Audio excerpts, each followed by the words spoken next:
whole embankment right the way across from West London across to East London contains the district line, and it also contains low level 1 sewer, and of course all the junctions to all the sewers that are running down to it as well. Is that right? So the embankment is just a sewer? What an amazing thing. Yeah, that's why I say Basil Jett, amazing guy, amazing engineer.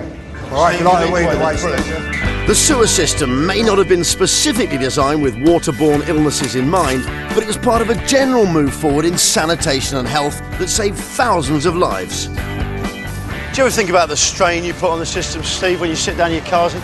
I have my moments, and especially after a roast dinner. Tell us about that. Coming up, Steve volunteers to see firsthand the Victorian obsession with death and their elaborate funeral arrangements, all in the name of history, of course. Dearly beloved, we're gathered here today to remember Steve Brooksy, Mud God Brooks. Armed with a team of specialist mudmen and teamed up with Steve Brooker, self-styled mud god, we're boldly going on a mission through history.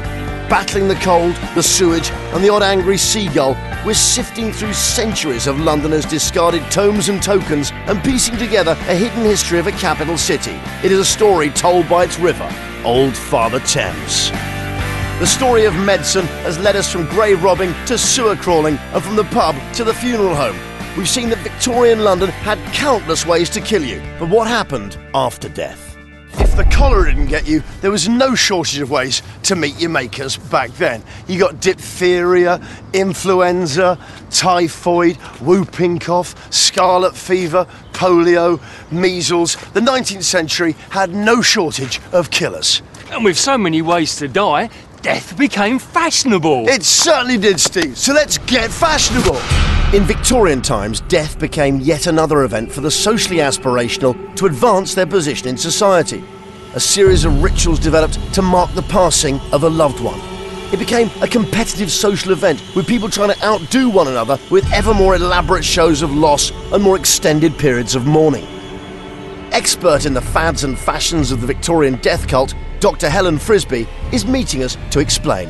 Is it fair to say that Queen Victoria really was the poster girl for the whole funeral, mourning, death business? And how did that come about? When did it come about? Prince Albert died very suddenly of typhoid in December 1861, and Queen Victoria took that very hard. She wore black for the rest of her life. She withdrew from public life, which obviously in her role was quite a bit of a problem. Yeah. When did she come out of that mourning then? How did that end? Not until 1897. So that's 36 years that she didn't come out in public. Yeah, and then she died 4 years later, 1901. Indeed. Is that what really kick-started this kind of mawkish, funereal culture of the Victorian age? The fact that you've got a monarch setting an agenda of mourning right at the top? It would be fair to say that to a large extent that culture was there already, particularly amongst the aspirational middle classes. And it was these social classes which perhaps really sort of picked up on the fashion for mourning and intensified it after Victoria's own bereavement. So why were the Victorians so obsessed with death? Because death was part of ordinary life of many Victorians in a way that perhaps we just can't imagine now. Something like 15% of all babies that were born would not have made it to the compulsory school leaving age, which incidentally was 10. Was it in the Victorian era then that sort of the modern funeral was kind of born in terms of the etiquette, the format, if you like? The modern funeral's really been developing since the late Middle Ages, but I think it's fair to say that in the Victorian period we really start to see a lot of the rituals we would be familiar with today. The rituals started at the moment of death with things like extinguishing the fire, covering mirrors, opening the doors so the soul can escape. So what were the stages of mourning? Well, the first stage of mourning lasts an absolute minimum of a year and a day, and if you were respectable or trying to portray yourself as respectable, you would probably stay in first mourning for quite a while after that.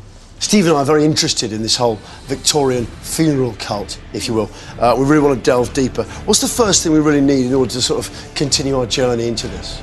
Well, the first thing you're going to need, Johnny, is a body. A body? They're not very easy to get hold of these days. No. Hey, look over there, Steve.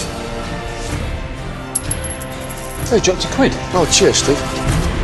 Right, so there we go. Our hypothetical body has now become reality. Great I think we should get started. Absolutely, let's go. Lead the way. Oh, Vaughanie! Sorry, moved. Here lies the body of our dear departed brother Steve. He's now very much in the coffin. and may the Lord have mercy on his soul. But in Victorian times, what would have happened next?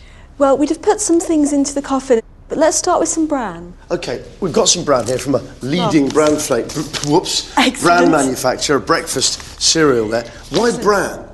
Bran would have soaked up the bodily fluids that would have accumulated after a few days of decomposition in the house. Do I just scatter this in then? Yes, you do. OK, Just a little bit in the bottom. OK, a little bit in the bottom. As you say, just to soak up those bodily fluids. Just to make things a bit pleasanter. Well, Steve, you know, he would have had a lot of fluids in him. He's a big drinker. It's not a problem. But he would have been a big drinker. Better to be on the safe side, I think. There we go. I'm going to put the box there as well, because he does enjoy a bit of that in the morning. Not that he's going to enjoy any more. OK, Lovely. What next? The next thing we need is some rosemary. Some rosemary. I have to say, it is my very favourite of all herbs. I use it every Sunday when I'm doing lamb, and certainly with my potatoes. But why with a dead body, which I don't tend to do? Rosemary is a lovely aromatic herb, and again, it would just help mask the smell of decomposition a bit. OK, so do I just place this in? You do, yes. Here we go. I'll put that in there. Lovely. I'm going to try and be a bit artistic about this, give Steve a good old send-off there. OK. That's great. And the next thing we need is some salt. Do you have any salt? I've got some salt, actually, yes. Oh, perfect. And because I didn't want to spill any, I also got a little saucer there. Oh, that's absolutely perfect. So if you just pop it in the chest, please. I pop the salt on the chest there. Well, I put the saucer there. And then you put the salt on the saucer. OK. So why salt? I mean, it is the subject of so much superstition. And magical properties. Is that why? Absolutely, yes. It's for good luck. Salt helps arrest decomposition. Obviously, here it's being used symbolically. Who really took care of all the arrangements? Who was in charge of that? Was it the family or the funeral directors or the undertakers? Well, from the mid-18th century, we start to see the rise of the professional undertaker as we would understand them today. Initially, their customers were mainly the upper classes and the aspirational middle classes, right into the 20th century. You were talking about how the middle and upper classes did this, but now, that enduring, most powerfully iconic image of the Victorian funeral, the horse-drawn hearse, as an icon, it's so powerful. Absolutely, because you can't help but think about death. You can't ignore it. Were they looked down on then, undertakers? I think certainly anybody who's sort of making money out of another's grief is always going to be something of a target. That's why they're often depicted, I guess, in that kind of vulture form, the tailcoat. Yeah. But actually, someone's got to do it. Absolutely. And today, it's me. We've got Steve, he's got his rosemary, he's got his salt, he's got his bran, he's got a nice coffin there, well, a pretty low-budget coffin. In fact, it's going to be a very low-key funeral, I think, and a very low-budget funeral. Should we pop the lid on? I think we should. Let's do it. Yeah. Dr. Frisbee helps me on with the coffin lid, and then I take Steve's body to his spiritual home, the foreshore, where I've invited 100 or so of his closest friends and family to help see him off. Rock, when we reach the foreshore, let's give the old boy a bit of a slow march, eh? That's a very good idea. Can I just say, as we do this, though, keep your eyes skinned for anything. That's what you would have wanted. I'm looking out. See if we can see any coins or a padlock. That'd be nice, wouldn't it? That'd be a fitting send-off. Nice spot. Good work, Rock. He's heavy, isn't he? In he comes, sonny. Dearly beloved, we're gathered here today to remember our dear departed brother, Steve Brooksy. Well, Rock and I are, and Stolly came along because you couldn't leave her alone at home. Not at all. The other mudmen would have been there, but they were, they declared it a special day down at the Tower of London. You could actually dig down 3 inches there, so they were lured by the promise of that. But anyway, we've made the effort to be here. He was a good man, Steve, and he never did find a complete Bellarmine jar. Almost. Well, yeah, 90% of one, but he leaves behind 3,000 padlocks. What else? Just a load of really in his garden. Yeah. And of course a shed, which if I suck up to his wife, who again can't be here today, she's got an extra shift at Tesco. You know, maybe she'll leave me the shed, I don't know. Anyway. Bye, Steve. See you later, mate. Right. Let's sling her in the Thames. Chuck him in and go have a pint after. Go have a quick pint, You got it? Yeah.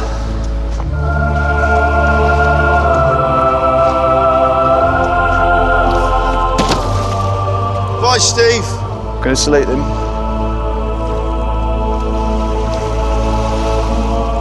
Right. Pub. Listen, For Series 2, Yeah. there's a bit of a gap in the lineup Is now, there? you know, Okay. yes. I mean, you're looking good, Rock. You did really well in that one. Okay. You know, a lot of people say, I can't believe you did that to me. you all right, Steve? What are you doing? Oh, come on, mate. I didn't nail it down. You took your I tell you took your time. I just can't I believe- thought you'd be out there while it was still I thought sharp. you was my mate as well. You mate. I thought I was going to die. You're just after the Mud God title. No, Steve, for that, it's your round.